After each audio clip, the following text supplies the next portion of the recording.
ഹരി ഓം ശ്രീമന്നാരായണീയം 77வது ദശകം ജരാസന്ധ യുദ്ധവർണ്ണനം.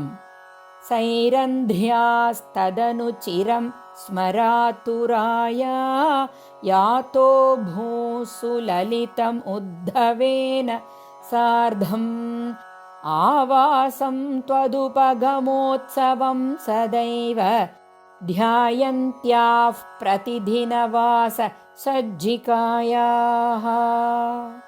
ഉപഗതേ ത്വയി പൂർണ്ണമനോരഥാം പ്രമദസംഭ്രമകം പ്രപയോധരാം വിവിധമാനനമാദധതീം മുദാ രഹസിതാം രമയാഞ്ചകൃഷേ സുഖം. പൃഷ്ഠാവരം പുനരസാവവൃണോദ്വരാകീ ഭൂയസ്ത്വയാ സുരതമേവ നിശാന്തരേഷു സായുജ്യമസ്ത്വിതി വധേദ്ബുധയേവ കാമം സാമീപ്യമസ്ത്വനിശമിത്യപി നാബ്രവീത് കിം. തതോ ഭവാൻ ദേവ നിശാസു കാസുചിത് മൃഗീദൃശം താം നിഭൃതം വിനോദയൻ അദാദുപശ്ലോക ഇതി ശ്രുതം സുതം സനാരദാത് സാത്വത തന്ത്രവിദ്ബഭോ. അക്രൂരമന്ദിരമിതോത്ഥ ബലോദ്ധവാഭ്യാം അഭ്യർച്ചിതോ ബഹുനുതോ മുദിതേന തേന ഏനം വിസൃജ്യ വിപിനാഗത പാണ്ഡവേയ വൃത്തം വിവേദിത തഥാ ധൃതരാഷ്ട്രചേഷ്ടാം. വിഘാതാജ്ജാമാതുഃ പരമസുഹൃദോ ഭോജനൃപതേഃ ജരാസന്ധേരുന്ധത്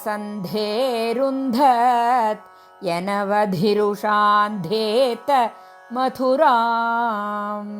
രഥാദ്യൈർദ്യോലബ്ധൈഃ കതിപയബലസ്ത്വം ബലയുതഃ ത്രയോവിംശത്യക്ഷൗഹിണീ തദുപനീതം സമഹൃതാഃ.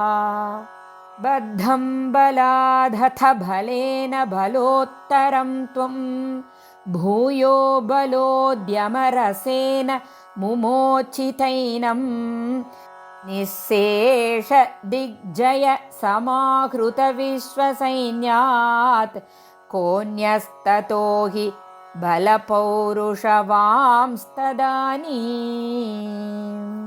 ഭഗ്നഃ സലഗ്നഹൃദയോऽപി നൃപൈഃ പ്രണുന്നോ യുദ്ധം ത്വയാ വ്യധിത ഷോഡശകൃത്വ ഏവം. അക്ഷൗഹിണീ ശിവ ശിവാസ്യ ജഘന്ഥ വിഷ്ണോ സംഭൂയ സൈകനവതി ത്രിശതം തദാനീം. അഷ്ടാദശേസ്യ സമരേ സമുപേയുഷി ത്വം ദൃഷ്ട്വാ പുരോഥ യവനം യവനത്രികോട്യാ.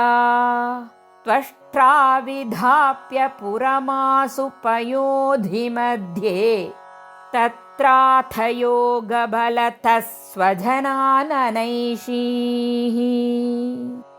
പദ്ഭ്യാം ത്വം പദ്മമാലീ ചകിത ഇവ പുരാൻ നിർഗതോ ധാവമാനോ മ്ലേച്ഛേഷേനാനുയാതോ വധ സുകൃതവിഹീനേന ശൈലേന്യലൈഷീഃ.